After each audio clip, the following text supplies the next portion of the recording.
Student and my dear friend, आज आपके सामने एक डेरिवेशन है जो कि आपको मिलता है। देखिए, इसमें बच्चों को कन्फ्यूजन भी हो जाता है कभी कभी, क्योंकि पता है कि आपको फर्स्ट पार्ट में आपका फिजिक्स में मिलता है आपका अच्छी स्थिति और निरक्षी स्थिति। देखिए, अच्छी स्थिति में आपका दो चीज़ें निकालने को आता है। एक आपका होता है वैद्युत विभव, सारा क्वेश्चन सेम वैसा ही रहता है, और एक आता है आपका वैद्युत क्षेत्र की तीव्रता। वैद्युत क्षेत्र की तीव्रता ज्ञात करना और वैद्युत विभव ज्ञात करना दो डेरिवेशन होते हैं अलग अलग, बस सारे प्रोसेस वैसे ही होते हैं, लगाने के थोड़ा थोड़ा चेंजेस होते हैं।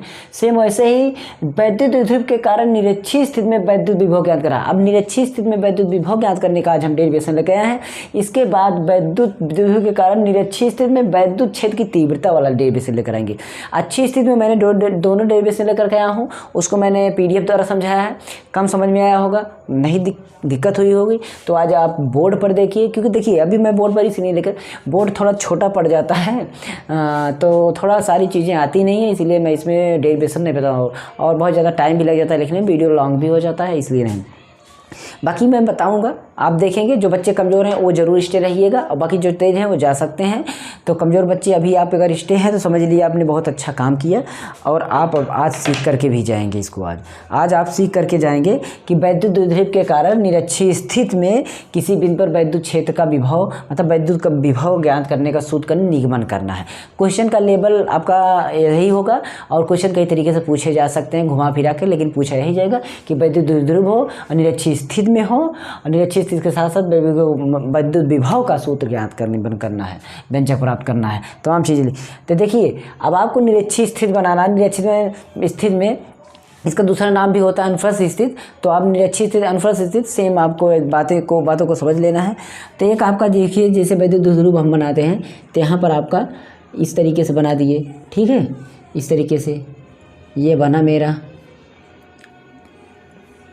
अब यहाँ पर बोला जा रहा है निरक्षीय स्थिति में, कहीं पर आप एक बिंदु P मान लीजिए, अक्ष पे नहीं होना चाहिए, निरक्षीय स्थिति पर हो।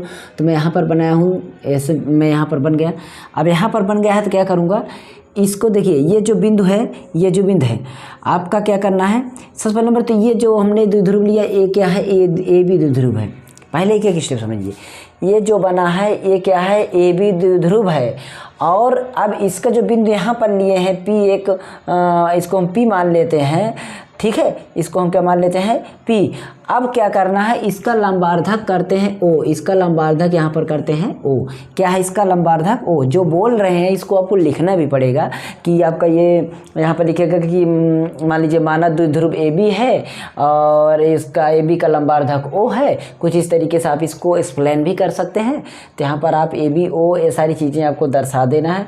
अब क्या करना है, O से, यहाँ से देखिए जो बिंदु माना जाएगा, अच्छी स्थिति में भी यही हाल होता था कि O से देखेंगे, उसको देखेंगे कि हमारा O से, मतलब केंद्र से, उसके केंद्र से कितना दूर है उसके। तो यहाँ O से देख रहे हैं तो ये जो हमारा है, जो ये है ना, ये कितना दूर है, ये हमारा R मीटर दूर है। समझ लीजिए, R centimetre, R metre, R kilometre, इतना दूर है, समझ लीजिए इसकी दूरी कितना है, R है। ये चीज़ें आपको लिखना भी होगा, ठीक है। अब जो R है, कहाँ, इसका लास्ट बिंदु मतलब क्या है, इसका P बिंदु है। क्या, कौन सा बिंदु है, P। तो हमें क्या काम करना है, इस सब को आपको, जो ध्रुव हैं इनको आपको मिला देना है, ऐसे ऐसे करके, ऐसे ऐसे मिला देना है इसको, ठीक है, ऐसे ऐसे करके मिला देना है। तो आपने इसको मैच करवा दिया, या डायरेक्ट भी मिला सकते हैं, कोई प्रॉब्लम नहीं, आप कैसे भी मिला दीजिए, दिखाना आपको है ही, ठीक है। ये लिख दिया आपने।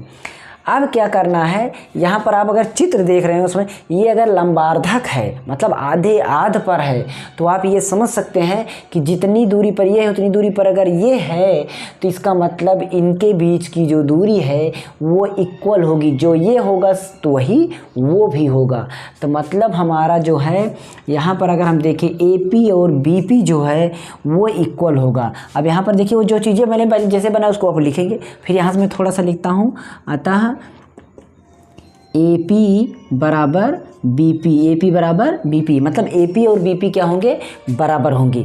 AP और BP दोनों के देखिए जितने ये है मतलब उतना आपका ये है, दोनों क्या होंगे, बराबर होंगे। अब क्या करना है, प्लस Q आवेश पर देखेंगे, प्लस Q आवेश के कारण, प्लस Q आवेश के कारण आवेश के कारण बिंदु मतलब क्या करना है, बिंदु कोने पर P पर, बिंदु P पर क्या निकालना है, वैद्युत विभव। क्या निकालना है, वैद्युत विभव। आपको यहाँ पर वैद्युत विभव निकालना है, सॉरी बार बार लिख दिए, वैद्युत विभव लिखना था।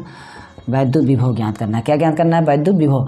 विभव को हम V से करते हैं। अगर आप पहले आवेश पे निकाल रहे हैं, एक बात मैं यहाँ पर लिखने को मैं भूल गया कि मतलब यहाँ पर आपका ये जो है मतलब यहाँ पर एक एक आवेश होंगे जो कि आपका यहाँ पर प्लस आवेश है, यहाँ पर आपका माइनस आवेश है।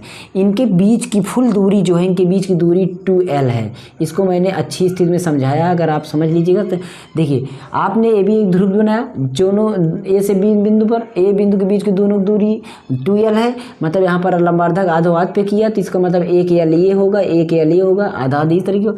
तो हम प्लस आवेश यहाँ पर ले रहे हैं। प्लस आवेश के कारण क्या करना है, ये वाला आपका कि प्लस आवेश पर एक विभव निकालेंगे, माइनस आवेश पर अलग विभव निकालेंगे। तो B है तो B1 कर देंगे, मतलब एक विभव निकाल रहे हैं, दूसरा विभव निकालेंगे, तीसरा, क्योंकि संख्या को दर्शाने के लिए 1 2 3 यूज कर सकते हैं। तो ये आपका क्या हो गया, B1 हो गया। अब ये जो V1 है, इसका हमारा जो मतलब फार्मूला अगर हम यूज़ करेंगे तो देखिए, विभवांतर का जो फार्मूला था कुछ डिफरेंस होता है, थोड़ा सा तीव्रता वर्ग से थोड़ा सा आपका चेंजेज हो जाता है।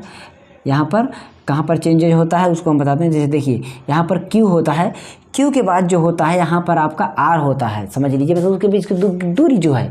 तो यहाँ पर आपका फार्मूला मतलब इसका पहले किसका AP का निकाल रहे हैं, पहले किसका निकाल रहे हैं, AP का, तो हम यहाँ पर लिख देंगे AP लिख देंगे। बस ये होता है। अगर आपका तीव्रता होता तो यहाँ पर क्या होता है, इसका होल स्क्वायर होता, बस इतना अंतर होता उसमें, तो और ज़्यादा अंतर होने वाला नहीं है। अब यहाँ पर हम सारी चीज़ें देखें तो आपका ये हो गया है।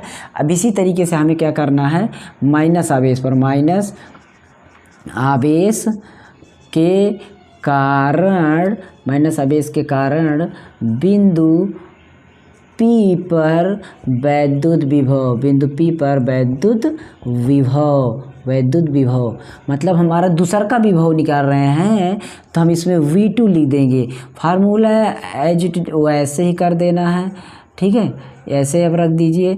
इनटू में आपका Q यहाँ पर प्लस में था, ये आपका माइनस में है। थोड़ा सा बात समझिए, ये आपका ये प्लस में था, ये माइनस में है, तो ये अभी आपका बाद में काम भी ऐसा आ जाएगा, क्योंकि माइनस में है तो माइनस में ही लिखना पड़ेगा, ये चीज़ ध्यान देना है। और अपान में ये आपका BP है, क्या है, VP है। तो आपका ये BP हो गया, वो AP है, ये BP है, या वो BP है, ये AP है, दोनों से मतलब नहीं है, दोनों आपको लिखना है। अब अगला काम क्या करना है, वो करना है आपको कि बिंदु P पर जो परिणामी विद्युत विभव है, बिंदु P पर परिणामी